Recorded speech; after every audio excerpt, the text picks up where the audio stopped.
औरंगजेब पर क्या कहना है? हमने कहा ठटरी भर गई, उसके ऊपर है छावा। अब औरंगजेब का मिटेगा ढाबा, क्योंकि अभी भारत में है बागेश्वर बाबा। बागेश्वर वाले हनुमान, बागेश्वर वाले हनुमान, बागेश्वर वाले हनुमान, बागेश्वर वाले हनुमान, बागेश्वर वाले हनुमान, बागेश्वर वाले हनुमान। अरे मेरठ वालों, एक बात तुम्हें पता है? पूछो क्या? अपन दिल्ली से वृंदावन पद यात्रा निकालने वाले हैं और तैयारियां शुरू हो गई। कुछ लोग कहते थे 15 मिनट को पुलिस हटा लो, हम उनको कहेंगे ठटरी के बरे न कटा। ये देश संविधान से चलेगा, ये देश हनुमान से चलेगा। इस देश में संतों के हाथों में एक हाथ में संविधान हो, एक हाथ में पुराण हो। इसलिए भैया हमने सोचा है अब हिंदू मिट ना जाए, हिंदुओं पर अब धावा ना बोला जाए, बाबर या अकबर महान ना बताया जाए और भारत को हिंदू राष्ट्र बनाया जाए। इसलिए हम दिन रात मेहनत कर रहे। अब हमने प्रण लिया कि अब हम अपने दिल्ली मेरठ ब्रजवासियों के घर घर जाएंगे, उन्हें शपथ दिलवाएंगे और गांव गांव जाकर भारत को हिंदू राष्ट्र बनाने की अलख जगाएंगे। कौन कौन भारत माता से प्यार करता है? पक्का हम 8 दिन तक सड़क पर रहेंगे, रास्ते में ही सोएंगे, जहां मिल जाएगा वहीं खाएंगे और जो मिलेगा उसको कसम दिलाएंगे कि भैया हम जितने दिन के सो हैं। देखो एक बात तुम्हें कह दें, हम सुधरने वाले नहीं हैं।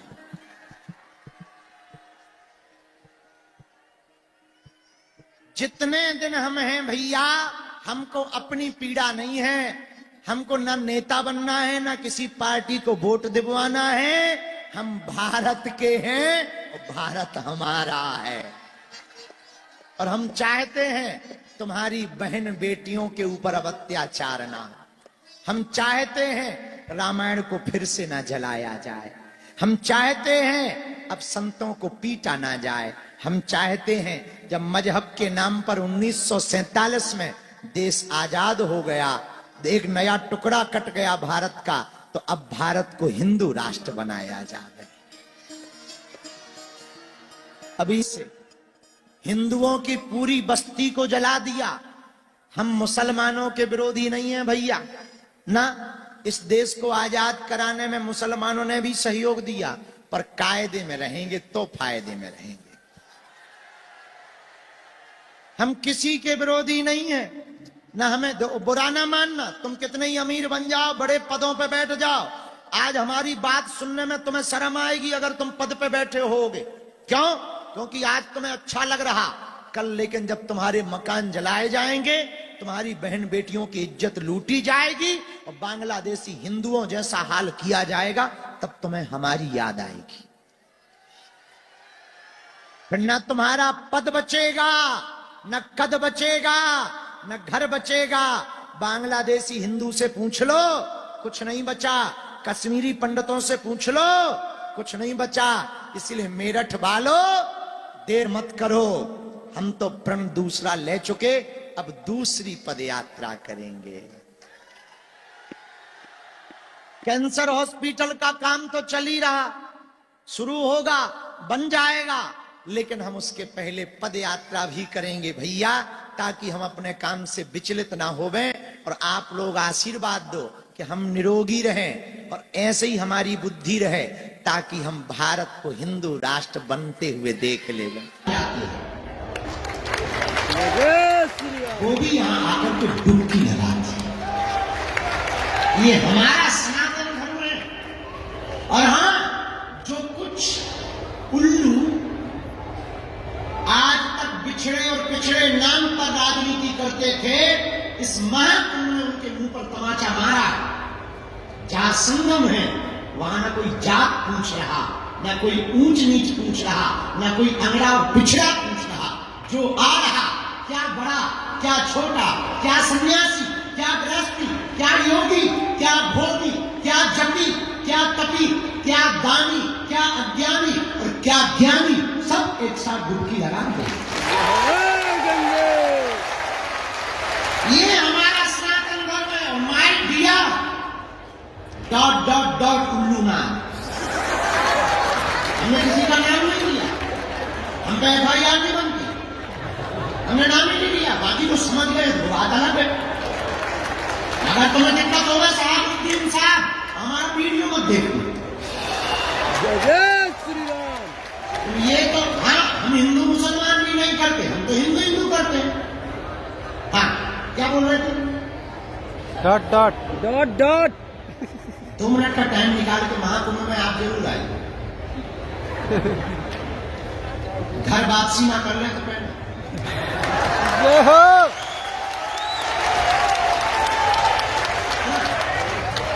आप जब संतों की वृत्ति पंथकरण को देखेंगे, खुले हैं लंगर, बट रहा भंडारा, पूछा नहीं जा रहा कि तुम किस बिरादरी के हो, पूछते नहीं है कि तुम कहां से आए हो, ये भी नहीं पूछते कि तुम बिछड़े हो या पिछड़े हो। माथे पर तिलक सबके है, भंडारा सबको है, गंगा पूछ नहीं रही संगम तो तुम कौन हो, बस तुम डुबकी लगाओ तो आशीर्वाद पाओ। और कितने महापुरुष भारत की सनातन संस्कृति के ध्वज वाहक महात्मा कितने उदारवादी होते हैं, सालों सालों तक कथा करते हैं, चरोत्री पाते हैं, महाकुंभ में टेंट लगा करके फूंक देते हैं।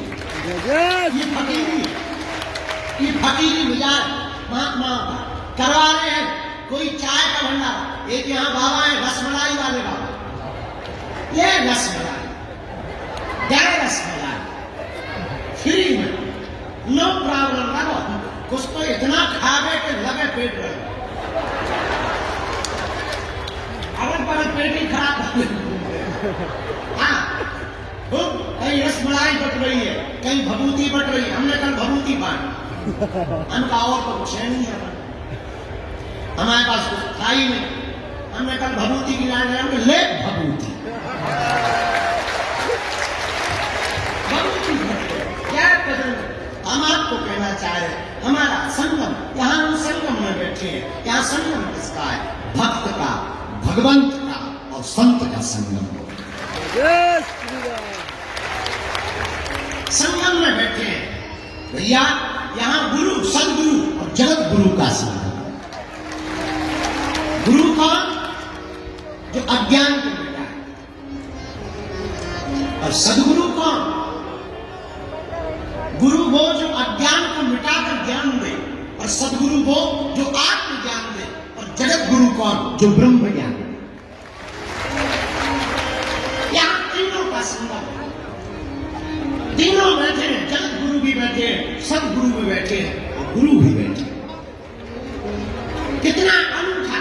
हमारी नजर में तो सदगुरु और जगत गुरु और गुरु एक ही है। जय जय जय हनुमान गोसाई,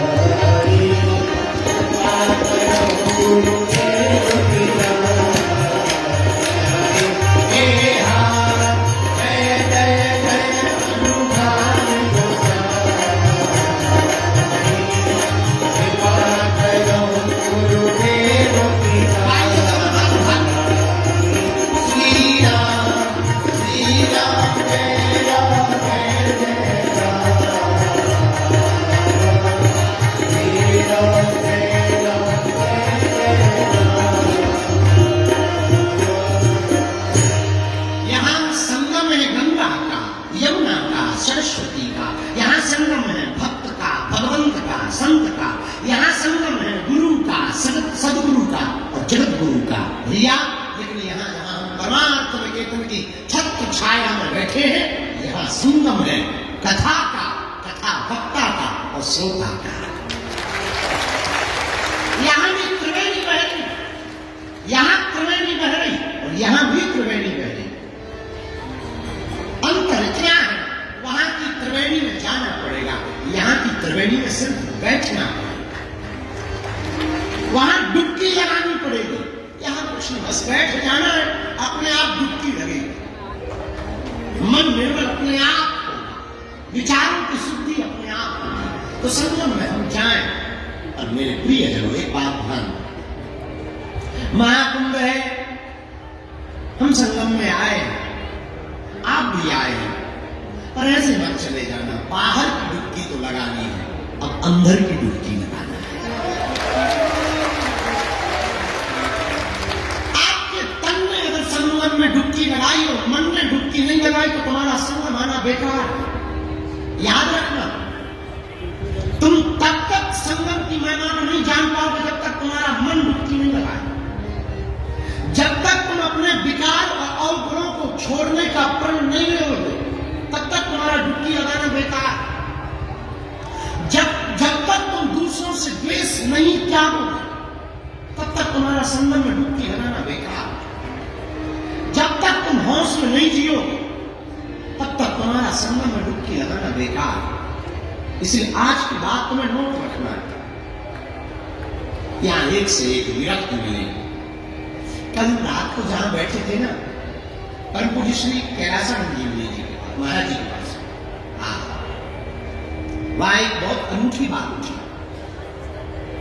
2001 के महाकुंभ में किसी संत ने बताया, वहां एक घटना घटी। 2001 के महाकुंभ में एक महात्मा बैठे हुए थे, उनके साथ में सब शिष्य बैठे खड़े थे, और एक आदमी आया, आदमी पागल टाइप, और उसके जो रोमकूप है, रोम, वो इतने बड़े बड़े थे कि नाक तक ढक रहे थे, और वो डुबकी लगाने जा रहा था, और महात्मा भी अपने चेलों के साथ जा रहे थे। तो उसने ऐसे रोमकूप ऊपर किए और पूछा, ये कौन सा युग चल रहा है? तो गुरुजी जो महात्मा थे उन्होंने बड़ी गौर से देखा, उन्होंने कहा कि बाबा ये कलयुग चल रहा है। तो उनका जवाब सुनकर के वो महात्मा चकित रह गए। उस बाबा ने ऐसे रौन किए, पूछा कौन सा युग चल रहा है? तो उस महात्मा ने जवाब दिया कि ये कलयुग चल रहा है। बताए, बोले क्या बोले? बोले ओ फिर आ गया ये कलयुग। तो महात्मा बोले महाराज फिर आ गया? हाँ, कितने साल हुए कलयुग के? उन्होंने कहा 5000 साल होने वाले। ओ 5000 साल हो गए। वो चले, खूब खोजा, मिले नहीं। पता है हम क्या बताना चाह रहे? ये जो महाकुंभ है कोई साधारण नहीं, ऐसे ऐसे कई हजार युगी महात्मा ऐसे महाकुंभ में आकर के डुबकी लगाते हैं। जिन्होंने कई युग देख लिए वो भी यहां आकर के डुबकी लगाते हैं। वो भी यहां संगम में आकर के अपने मन को, अपने संगम में आकर के कृतार्थ करते। हमारा ऐसा मानना है, हम लोग संगम में डुबकी लगाकर के अपने आप को कृतार्थ करते हैं, और महापुरुष संगम में डुबकी लगाकर संगम को कृतार्थ करते हैं। धन्य है हमारी सनातनी संस्कृति, धन्य हमारी भारतीय परंपरा। कितनी गौरवशाली परंपरा है कि आज पूरा विश्व हमारी सनातनी परंपरा की ओर देख रहा। एक इंटरव्यू हमने देखा, पाकिस्तान वाले अपने बोल रहे हैं, पाकिस्तान वाले अपने बोल रहे हैं कि काश हम भारत से अलग ना होते तो आज जो है भिखमंगे ना होते। हम नहीं कह रहे, अब साहबुद्दीन को बुला लगे, देखो तुम्हें बुला लगे तो तुम अपना मोबाइल नंबर दे देना, हम वो वीडियो तुम्हारी व्हाट्सएप पे भेजा क्योंकि हम नहीं बोल रहे। अब वहां पे लोग बोल रहे हैं तो हम क्या करें? बेचारे बच्चे की जान में हो। अब वो बोल रहे हैं तो हम आपको बता रहे हैं, हमारी भारतीय परंपरा इतनी अनूठी है, सनातन संस्कृति इतनी अनूठी है कि पूरा विश्व हमें ताक संगम है। इस संगम में मेरे पाप आज का सूत्र कथा का तुम नोट करना, परिस्थिति बदले या ना बदले और मना की स्थिति बदलनी चाहिए। और यहां से तुम मना स्थिति बदल करके ही जाना। अपने मन को बदल करके अगर तुम घर नहीं गए तो तुम्हारा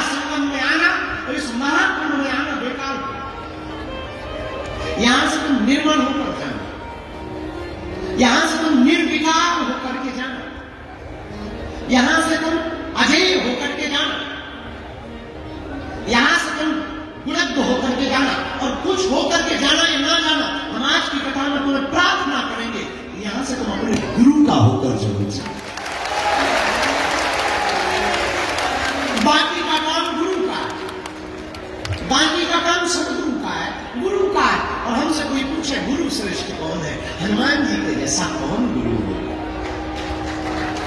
इसलिए हम प्रार्थना करना चाहेंगे, मेरे पागल, तुम महाकुंभ से खाली मत जाना। अगर तुम खाली चले गए तो पछताओगे पूरी जिंदगी। ये मन बड़ा खतरनाक है, यहां भी आएगा तो यहां भी तुम्हें सताएगा, यहां भी तुम्हें चमकती धमकती चीजों की तरफ आकर्षित करेगा। ये मन बहुत खतरनाक है, यहां भी तुम्हें सिर्फ वासना की बातें याद करवाए। ये मन बहुत खतरनाक है, यहां भी तुमको मेले में चाट पकौड़ी ही याद करवाए। और अगर तुम महाकुंभ में आकर के ठीक ऐसे ही जी रहे हो जैसे तुम अपने जिला के मेला में घूमते रहे, तो तुम कुछ खाक नहीं आए, तुम उल्लू ना तो पक्के। इससे बेहतर तो घर पे ही पड़े रहो। और तुम आ गए, मन को बदल करके जाना। किसी राज्य में एक राजा रहता था, मन को संभालना कितना सरल है अगर आप हमसे जानना चाहो तो हम आपको बता सकते। क्योंकि बहुत लोगों का प्रश्न होता है कि हमारा मन नहीं मानता। बहुत लोग हमारे पास साधक आते हैं, वो कहते हैं हम साधना करते हैं, मन नहीं लगता। कुछ पूजा वाले लोग आते हैं हमारे पास, वो कहते हैं हम गुरुजी बैठते तो है पूजा में, पर मन नहीं लगता। तेरा मन है कि पड़ोसी का मन? ये मन तो हो गया चाइना मॉडल, मन नहीं लगता। अरे मन तुम्हारा है कि पड़ोसी का? मन की आज्ञा से तुम चलोगे या तुम्हारी आज्ञा से मन चलेगा? इसका मतलब तुम मन के गुलाम हो गए, तुमने मन की गुलामी को स्वीकार कर लिया है। और जिसने भी मन की गुलामी को स्वीकार किया, याद रखना मेरे पागलों, वो मन की गुलामी पूरी जिंदगी भर करेगा। और मन तुम्हें सिर्फ आलस, मन तुम्हें सिर्फ वासना, मन तुम्हें सिर्फ भोग की बातें ही आप करवाए। अगर तुम मन के गुलाम हो, मन के गुलाम होने का प्रमाण क्या है? अगर वो केवल तुमको आलस, भोग, वासना की बातें याद करवा रहा, समझ जाना तुम गुलाम हो पक्के। क्योंकि कोई भी गुलाम करने वाला व्यक्ति ये नहीं चाहता कि तुम स्वतंत्र हो जाओ, तुम परतंत्र हो जाओ। पर मन को गुलाम अपना बनाना भी बहुत सरल है, मन को कंट्रोल करना भी बहुत सरल है। और शायद इस बात से तुम्हें बहुत नई रास्ता की खिड़की प्राप्त हो सके। आज की कथा हम सुना तो रही है, और इसका उत्तर भी तुम्हें देना चाहते हैं। एक कहानी से तुम्हें बात बहुत स्पष्ट हो जाएगी। किसी गांव के राजा के पास में एक बकरी थी। राजा ने घोषणा की कि कोई भी आदमी मेरी बकरी को भर पेट भोजन करवा दे, तृप्त करवा दे, तो मैं उस आदमी को बहुत सा बहुमूल्य बेश कीमती धन दूंगा, बड़े बड़े बंगले दूंगा, बहुत उपहार दूंगा, बहुत इनाम दूंगा। बड़े बड़े चरवाहे आए, बकरी चराने वाले आए, बड़े बड़े बुद्धिमान आए, ऐसा ऐसा भोजन ले गए, बकरी को खूब खवाएं दिन भर। और शाम को जब बकरी को वापस ले जाते थे तो राजा कहता था मैं चेक करूंगा पेट भरा या नहीं। तो लोग कहते देखो देखो पेट भरा हुआ है, फूल गई है, इतनी फूल गई है। राजा बोले मैं ऐसे ही मैं चेक करूंगा। चेक कैसे करोगे? राजा एक हरी हरी टहनी जिसमें हरे हरे पत्ते लगे हुए सामने बकरी के करता। बकरी की आदत है कि वो हरी हरी पत्ती को देख करके तुरंत खाने के लिए भले ही पत्ता खाएगी पर खाएगी जरूर। और मुंह मार राजा कहे अभी नहीं पेट भरा, अभी तृप्त नहीं। देखो अगर तुमने तृप्त कर दिया होगा तो आज ये अभी एक पत्ती नहीं खाती, उसने एक पत्ती खा ली, अभी भी अतृप्त है। और याद रखना मन की भी यही हाल है। तुम जितना भोग लोगे वो फिर कहेगा अब कुछ नया होगा। तुम 4 कमरे के मकान में रहने लगोगे तो तुरंत 8 कमरे की डिमांड करेगा। तुम जिस दिन भी बोलेरो गाड़ी पर चलने लगोगे तुम्हें तुरंत फॉर्च्यूनर दिखने लगेगा। और जिन पे फॉर्च्यूनर है, जो फॉर्च्यूनरों पे चल रहे हैं उनकी आंखों में रेंज रोवर झूल रही। और जो रेंज रोवरों पर चल रहे हैं उनकी आंखों में BMW फरारी कार झूल रही। और जिन पे ये कारें हो गई हैं वो उड़न खटोला के सपने देख रहे हैं। ये मन बहुत खतरनाक है, बहुत विचित्र है। राजा ने बहुत से लोगों पर प्रयोग करवाया, बकरी को दिया, पर बकरी का कोई पेट नहीं भर पाया। लेकिन एक महात्मा गया, राजा को कहा कि अगर आपको लगे तो ये बकरी मुझे दो, मैं एक दिन में इसका पेट भर के लाता हूं। तो राजा ने कहा क्यों बेफिजूली में परेशान हो रहे हो, बड़े बड़े चरवाहे परेशान हो गए हैं, फैल हो गए हैं, हार मान चुके हैं, तुम खाक महात्मा आदमी, जटाएं बटाएं तो अपना भजन भजन करो, कहां प्रपंच में पड़े हो। महात्मा ने कहा उसमें क्या बात, साधु है तो, पर देखकर ट्राई तो करो, लाओ। राजा ने कहा ठीक है ले जाओ। महात्मा बकरी लेके आया, महात्मा ने भोजन नहीं करवाया, जैसे ही वो पत्ती की तरफ जावे तो दे डंडा, वो हरी हरी पत्ती की तरफ जावे, वो मुंह मारे, दे पटा, इस तरफ से पटा, उस तरफ से पटा। दिन भर में बेचारी कमजोर हो गई, पेट पिचक गया, मुंह टेढ़ा हो गया, एक पैर लंगड़ा हो गया। और महात्मा एक हरी हरी डाली लेकर के सामने गए, उसने पहले तो देखा और जैसे ही हाथ में डंडा देखा तुरंत ऐसा हो गया। महात्मा ने उस तरफ किया, उसने इस तरफ मुंह कर लिया। महात्मा ने इस तरफ किया, उसने इस तरफ मुंह कर लिया। महात्मा बकरी को लेकर राजा के पास गए, बोले ले पेट भर गया है इसका। राजा ने ऊपर से नीचे तक देखा, बोले तो ऐसी पिचकी हुई है जैसे कोलगेट मंजन को बच्चे पिचका देते हैं, और तुम कह रहे हो कि इसका पेट भर गया है। ऐसी हालत तो हमने इतने दिनों में नहीं इसकी देखी। महात्मा बोले तो बात है छोड़, बेफिजूली की बात बंद करो, इसका चेक करो कि ये खाएगी कि नहीं। राजा बोले मैं भी चेक करता हूं, और हरी हरी टहनी जैसे ही लाए, कोई महात्मा डंडा ठोक के ऐसे खड़े हुए, मारा पीटा नहीं। बकरी ने एक तरफ हरी पत्ती और दूसरी तरफ डंडा देखा, तो जिस तरफ राजा पत्ती का उस तरफ तिरछा कर, राजा पागल हो गया, बोले महाराज आपने खिलाया क्या है। महात्मा बोले तुम खाओगे, अरे हाँ बोला तो बताते हैं, नहीं खाएंगे नहीं, पर आपने खिलाया क्या है। महात्मा बोले सच ये है कि मैंने कुछ खिलाया, डंडे खिलाए। डंडे। तब महात्मा ने एक बहुत पते की बात बोली, जो तुम्हारे काम की बात है, जिस प्रश्न से हमने बात को उठाई तो उसका उत्तर तुम्हारा है। महात्मा बोले ये मन है, बकरी तो एक कथा है, सच ये बकरी ही हमारा और तुम्हारा मन है, ये मन है। और इस मन को अगर तुम भोजन कराओगे तो ये बर्बाद होती जाएगा मन, और परेशान करता जाएगा, और हमेशा ये बिगड़ता जाएगा। इसका एक ही सर्वोत्तम उपाय है, इसको लगाम लगा दो, इसको गांठी में बांध दो, इसको सदगुरु की खूंटी में बांध दो। आप इसको गुरु की खूंटी में बांधोगे या हनुमान जी की खूंटी में बांधोगे, एक समय ऐसा आएगा मन मुक्त हो जाएगा। हमको बिल गेट्स की एक बात बहुत अच्छी, बहुत अमीर आदमी है, वो कहता है कि पैसा सब कुछ नहीं है।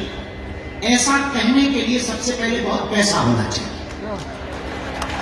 हाँ, पैसा सब कुछ नहीं है, ऐसा भी कहने के लिए पहले पैसा होना चाहिए। हम आपको भी ये कहना चाहते हैं कि आपने संसार की सब चीजें लगभग देख ली होंगी, नहीं देखी है, जितनी देखी उतनी भी क्या कम है, वैसे भी तुम देख नहीं पाओगे, तो जितनी देख ली उतने में ही समझ जाओ। हम एक बात अक्सर बोलते हैं, मत भरोसा करना तुम संसार की चतुराई पर, मेरे पागलों तुम मत भरोसा करना इस संसार की चतुराई पर। इन्होंने बर्फ सोने